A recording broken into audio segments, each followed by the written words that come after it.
Hey friends, let's begin this week's episode with a riddle. A father and son are out for a drive when unexpectedly a car coming from the other direction veers into their lane and smashes directly into them. The father is killed on impact. The son is rushed to the hospital and taken immediately into surgery. And just as the boy is getting ready to go under the knife, the surgeon steps back and says, "I can't operate. That boy is my son."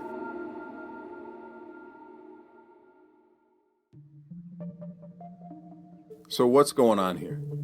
Who's the surgeon? Is it a stepdad? Is it the boy's gay father? Who is it? Be honest, okay? Assuming you haven't heard this riddle before, did you happen to think for a moment that it could be the boy's mother? If not, right now you're kicking yourself. You're feeling a little bit of shame creep in, but the truth is you don't need to because you happen to be in the majority. Studies have shown that most people who encounter this riddle, including those who identify as female and even those who identify as feminist, assume it has to be another dad. The words surgeon and mother tend not to align here.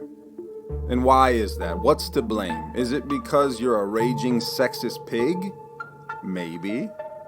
But more than likely, it's because you've been steeped in an unspoken bias along with the rest of us. This episode is about hidden bias and the invisible messages that shape us, divide us, and even harm us.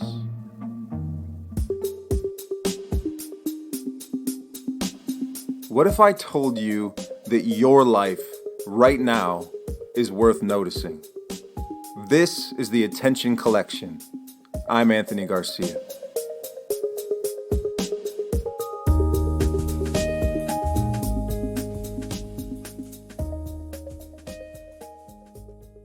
Have you ever heard that story of the old fish out for a swim? He comes across two young fish, and as he passes by, he asks, "Hey, how's the water?" The two fish just swim on for a while, and then one of them finally turns to the other, confused, and asks, "What the hell is water?" The point, of course, is that fish don't know what water is. When you've been immersed in something your entire life, it can become impossible to see. I'm just going to put my point right out in the open from the start. You and I are fish. We've been swimming around in assumptions and worldviews and biases that become so ubiquitous they disappear. And yet, they can be the very source of life to our actions and our inactions. Most of us like to think we're independent thinkers. We encounter information, we evaluate it, and then we accept or reject it accordingly. But it's not that simple. The riddle about the surgeon is telling because it sneaks into the back door. It passes our formulated belief systems. Of course you know there are female surgeons. I'm willing to bet you believe in an egalitarian society. If not, you're probably listening to the wrong podcast, so let me save you a few minutes. But this isn't about the beliefs we put down on paper. This is about the stereotypes and biases and subtle influences that work in the background of our lives, like software. Try this for a minute.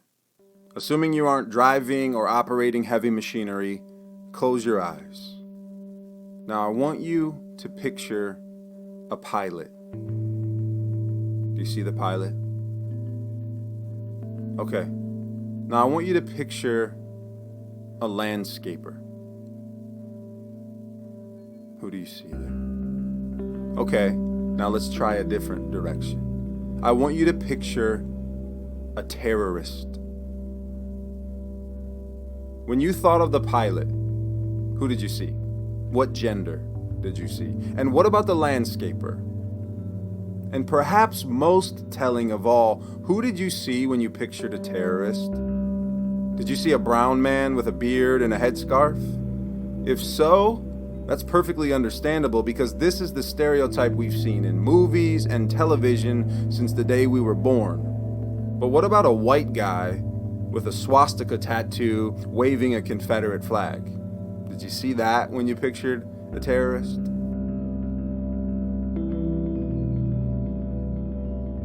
If you've been tracking with the Attention Collection for any length of time, you know that we talk a lot about the things that shape us.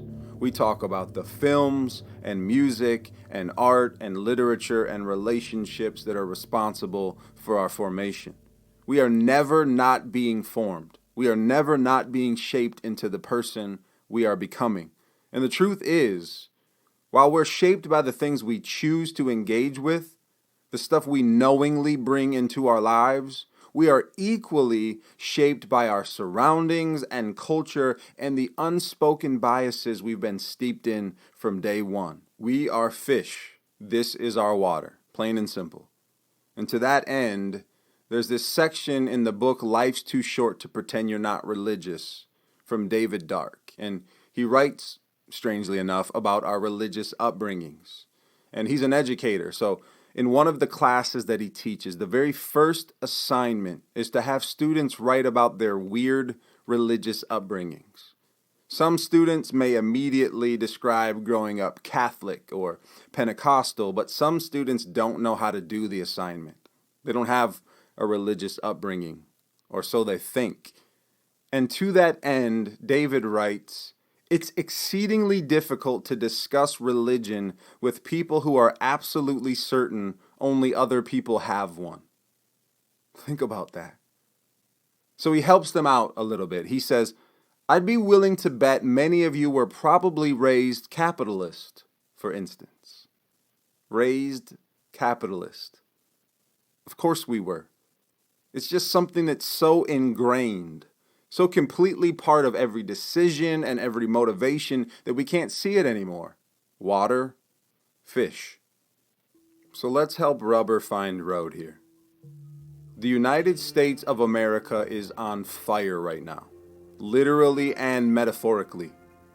We have seen yet again black men and women murdered at the hands of police and white supremacists. Protests are taking place all over this country, and people are on Facebook and Instagram and Twitter to air out their frustrations and their opinions. It's a minefield right now, and no one seems to know the way forward. I'm certainly not here to clear that up. I'm certainly not an authority on that topic, but one thing seems pretty obvious to me. We have to grapple with the fact that this nation has been soaked in systemic racism from its very inception. I find it impossible to argue that, looking at history. And I don't mean just past history, I mean current history, I mean unfolding history. It has permeated our financial system, our education system, our legal system, our political system, our physical and mental health system, our immune system, for God's sake. Inequity and discrimination are happening in broad daylight on camera. But equally as scary is that it's happening behind the scenes. It's happening in our own hearts.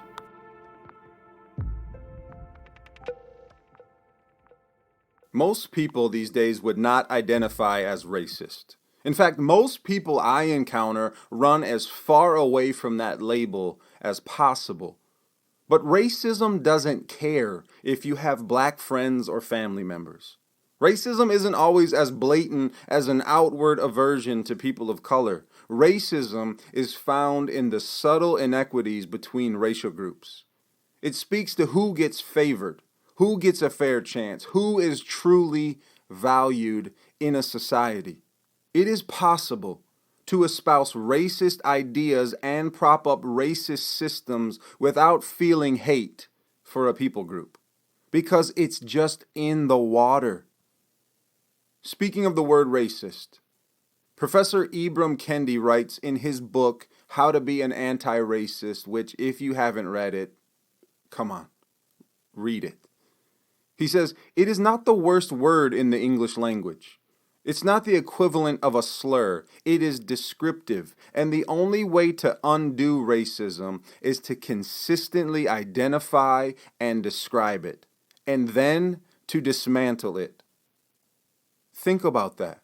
The only way to undo racism is to consistently identify it and describe it. In other words, you have to listen when someone swims by and asks, "How's the water?" The quick answer, "Sir, it's poisoned." We have to pay attention to our formation because people's lives actually, literally depend on it. We have to be willing to get uncomfortable, to be challenged, to be criticized, to be stretched. You have to be willing to speak out against systems of injustice. That is, unless you truly believe the water's fine. My guess, since you're listening to this, is that you're probably more thoughtful than that. And Dr. Ibram Kendi also reminds us that racist and anti-racist are like peelable name tags that are placed and replaced based on what someone is doing or not doing, supporting or expressing in each moment. These are not permanent tattoos, he says. No one becomes a racist or anti-racist. This means it requires ongoing awareness. At all times, I have to stop and ask myself, am I part of the problem or am I actively demanding a solution? Am I listening or am I checked out? Am I using my voice to raise the collective consciousness or am I sitting in silence? And in many cases, to sit in silence is to sit in a place of privilege. Please hear me.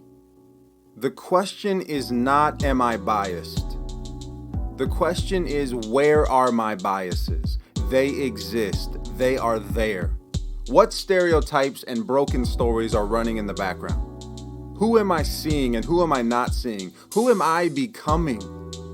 You can't change what you refuse to see. So what books are you reading and who are the authors? Where are their stories coming from? Whose stories are we listening to? The days of believing you can simply be non-racist are over. That's done. You are either actively supporting systems of equity for all people, or you are complicit in systems of racism. It's that simple, and it's that complex. We are never not being formed. Fortunately, we have some agency in our own formation. So I'll ask one more time. How's the water?